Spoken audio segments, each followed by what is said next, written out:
พี่น้องมื้อนี้มาเที่ยวบุญบ้านโพนไปยังไงไว้ลูกเป็นบอกจ้ากับอาหารนั่งเพิ่ง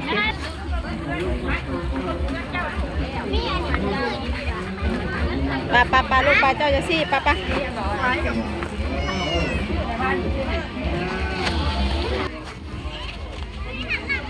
มาจากบ้านคำสว่างนี่แหละทางเวททางโพนนี่แหละตัวเนาะทางไปทางคำสว่างแล้วไประวังตกเดินเด้อ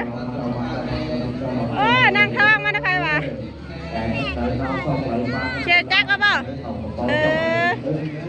เอาไปพากันมาเที่ยวประทานโพนสาธุแม่ก็มีเป็น